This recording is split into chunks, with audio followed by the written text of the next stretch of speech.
I think that most teams aren't focused on making something 10x better. They may talk about it, but when you dig into what's really different about their solution, it's usually something really minor. Welcome to Making Things Click, a limited 5-part series that dives into the core ideas of the new book, Click. Join author John Zeratsky as he walks you through the Foundation Sprint, a proven 2-day method to kickstart projects and align them with what customers really want. John is a co-founder and general partner at venture capital firm Character Capital, best-selling author of Sprint and Make Time, and former design partner at Google Ventures. In this third episode, John shares insights on how to make your product truly stand out by not just creating something different, but also by communicating that differentiation effectively to your customers. That's the whole game. And so what we're doing when we're working in this part of the Foundation Sprint is we're literally adjusting until we find something where we are solidly in the upper right and our competitors are in the lower left. If you're new to this podcast series, be sure to check out the earlier episodes. In episode 1, John introduced the Foundation Sprint, a 2-day method to create a founding hypothesis that can dramatically improve your chances of success. Episode 2 explored how understanding your customers, unique strengths and competitors lays the groundwork for making a product that clicks with the customer.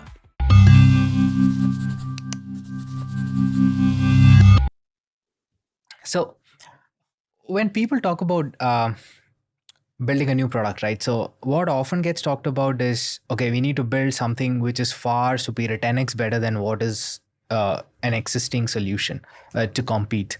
But what is often missed out, and what I could understand from reading the book, Click, is that it's even more important that you communicate how differentiated the solution is. So why is it that people fail to do this? Yeah, there's so much to unpack here. It's really important to build a solution that is radically better than what exists in the world, because again, you're going to need to convince people to change their behavior, to do something different. And that takes energy, that takes time, that may take money. I think that most teams aren't focused on making something 10x better. They may talk about it, but when you dig into what's really different about their solution, it's usually something really minor. So we think it's very important to zoom in on that and to identify the differentiators where you can be truly, truly radically different. In addition to what you said, which I think is extremely important, which is being able to communicate the differentiation, you need to kind of establish this through line. You need to have differentiation that you can communicate, but that is also embodied in the product and is based on your unique advantages, right? So ideally, you would say, here's what we're uniquely good at, and we're going to put that into the product that we create. And then it's going to be very natural and organic to talk about that in our marketing, in our sales. One of the reasons that's important is then once your product is in the world and your customers are using it, then when they talk about it to other people, when they recommend it, when their friends ask them about it, they're going to be using your marketing language because, if your product, let's say, was faster and cheaper, then somebody's going to say, "Oh, hey, how do you like your new whatever?" And they say, "Oh, it's great. I love it. It's so much faster and cheaper than what I was doing before." And that only happens if the differentiation that you build into the product is the same as how you market it. And so we think it's important, and the reason the Foundation Sprint focuses on differentiation in this way, we think it's important to do this at the beginning of your project. Most teams, they build a product, and then at the end, they figure out how to market it. We think you should be thinking about the differentiation from the very beginning. Yeah, this is so true. There is often a disconnect when you talk to a customer on how he or she sees the product versus a founder talk about it. I've seen it so many times. And Yes, and exactly. and when you think about it, this is very important, right? Like, and it's based on a customer's understanding that he's considering whether to use the product, uh, and to understand the product, and also to communicate to someone else. Yeah, totally. Yeah, and so by establishing your differentiation early in the Foundation Sprint, you can start to test it. You can actually, put it in front of your customers, sometimes even before you've built the product, and make sure that that differentiation really works for them, really makes sense to them. Yeah. Why is it important to have like a differentiation which is so much better than what is existing? Why is that important? It's important to have differentiation because it is the essential ingredient that makes products click. Think about the last time you adopted a new product. Not something that is trivial like, a cleaning product for your house or whatever, but, something that you had to change your behavior to adopt. You had to make a decision to do something different. It probably wasn't because it was the same as what you were doing before, or it was a little bit different. There was probably something really different. I noticed you're wearing a ring. Is that an Aura ring? Oh, it's a competitor of Aura. Okay, yeah. So, imagine that you previously were wearing a Fitbit or a Whoop or something, a bracelet, and you decided to switch to a ring. Um, the ring is radically different than the bracelet, right? It's a completely different form factor. You Yeah. probably wouldn't have switched from one bracelet to a slightly different bracelet. Yeah. It's just not worth the energy. It's not worth the disruption. So, we think it's very, very important for products to be not just a little bit different, but very, very different, so that it's worth it for customers to take notice so that they can say, "Oh, I'm gonna pay attention to this thing. This thing has grabbed my attention in some way."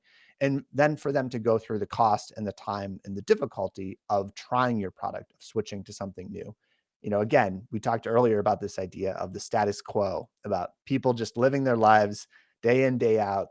Their lives are happening. Of course, they could be better in many, many ways, but inertia is really hard to overcome in our day-to-day lives. And so you got to give people a really good reason to change. Yeah. You also talk about the unique advantage, figuring out the unique advantage that you have. How do you go about doing this? In a foundation sprint, when we work with a team on identifying their unique advantage, we do that in three different categories. So capability, insight, and motivation. And we use the note and vote method. So that same method that we talked about, that we described, we spend 5 to 10 minutes on capability. We have the whole team think about, what are we able to do? What do we know how to do that other teams don't? Then we move on to insight. What is a lesson that we've learned? What is something that we know that other people don't know? And then move on to motivation. Why do we think this is worth spending our lives on, spending time on? So that's how we capture the unique advantage. Then, when we move into differentiation, we're asking the team to use a series of scales. So, some of them are kind of standard scales that we provide, things like expensive to inexpensive, fast versus slow, focused versus unfocused. And what we want the team to do is to position themselves on those scales relative to their competitors, but we want them to think about um, not just the competition, but about their advantages. So in the sequence of the exercises at the end of the basics, which is the morning of the first day, the last things we do are advantages and competition, and then we immediately start differentiation. And that's in the afternoon of the first day. So all of that information, all of that work that we've done on advantages and competition is loaded into our brains. So it happens very organically. It happens very naturally for the teams to think about differentiation that really is rooted in what we can uniquely do. To determine our differentiation, the books suggest examining various differentiating factors like speed, that's fast versus slow, difficulty, easy versus difficult, cost, free versus expensive, etc. And the next step, once you do that, is to figure out top two factors and create like a 2 by 2 comparison chart. So ideally, what are the two measures that you should use for this chart? Is it always a comparison of what you can uniquely deliver against what is highly valuable to your customers, positioned on these two axes? Not always. The exact 2 by 2 is different for every team. And both of them, both of the axes that you choose should embody what you can uniquely deliver and what is valuable to your customer. But sometimes there are different labels for those things. Some customers care about speed, others care about cost, others care about a product that they can get started with right away. Others might care about a very bespoke hands-on service. There are literally infinite different criteria that you could use to differentiate your product on. And so what we do in the differentiation part of the foundation sprint is start with some basic ones, start with some basic scales like the ones that I've mentioned, but then lead the team through an exercise of generating custom scales. So thinking about what is uniquely important to their company and to their customers. And more often than not, the final 2x2, this sort of plot of two different axes where we want to be in the upper right, we want to be positioned in the best possible spot. More often than not, those scales are unique to that company. Could you share an example of a 2 by 2 differentiation chart? Yeah, so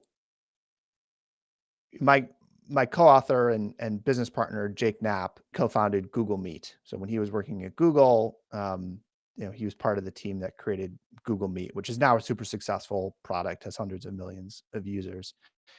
And when they started, the big two competitors for video conferencing were Skype and this expensive hardware system called Tandberg. And we had at Google, some of the conference rooms had Tandberg units. They were these big machines, and you actually had to dial a number. It was like a phone. You had to log into the Tandberg and dial the number of the other Google conference room and some other office that you wanted to have a video call with.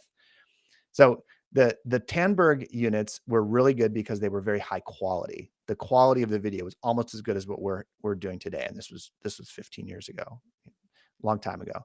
The advantage of Skype was that they had a huge network. You could look people up on Skype. You could do a one-to-one video call, and so if you think about a 2x2 chart of high to low video quality on the y-axis and huge network to tiny network on the x-axis. Well, Tandberg looks pretty good because they have high video quality, they're the top center. Skype looks pretty good because they have a huge network, they're far out to the right. And Google's solution looks really bad, right? It runs in the browser. The video quality is pretty low. They have no network because nobody's using it yet. So that's pretty discouraging. So if Jake and his team working on Google Meet, if they had accepted those differentiators, those criteria that people use to evaluate video conferencing systems, they would have been climbing a very steep cliff. They would have had a really hard time building a product that clicked. What they were able to do was to reframe their differentiation based on what their unique advantages were, what they could uniquely deliver, and other things that their customers cared about that were not yet being delivered by the competition. So here's where they ended up. They ended up with the differentiators of multi-way video conferencing. So being able to have, more than two people on a video call and having it run in the browser so that you didn't need to install any software. You didn't need to have any special equipment. So imagine a 2x2 chart where you have multi-way to one-on-one as the y-axis, and you have just a browser to special software or hardware on the x-axis. In this chart, Tandberg and Skype are all the way on the left because, Tandberg, you can do multi-way calls, but you need very expensive hardware. Skype, you can only do one-on-one calls and you have to install software in order to do it. Google Meet, the product that became Google Meet, is in the upper right of that chart because among the competition, it was the only one that would allow you to do multi-way video calls in the browser. Nobody was delivering on this.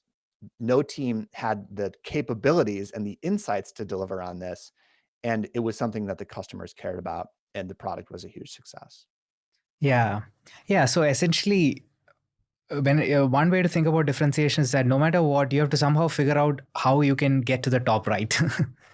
That's the whole game. And so what we're doing when we're working in this part of the foundation sprint is we're literally adjusting. We're saying, we generate a whole bunch of differentiation scales that where we look good. And then we're saying, how about these two? How about we try this one, swap this one out for that one? And we're moving them around. Sometimes we'll make 4, 5, 6, 7, 8 different plots until we find something where we are solidly in the upper right and our competitors are in the lower left. And then, that's something that we can go out, we can start to test with customers. We believe it's true. We can find out if our customers also believe it's true. Another problem that, I mean, mistake that entrepreneurs make when it comes to these assumptions, this is still a assumption and a hypothesis, right? So you have to be realistic. Yeah, that's exactly right. We want teams to be optimistically realistic. We want them to be rooted in what they can do, what the competitors do, what their customers cared about. But we also want them to be really optimistic. We want them to think about, what would this be like if it worked really well? If we were really successful, if everything went according to plan, what would that look like?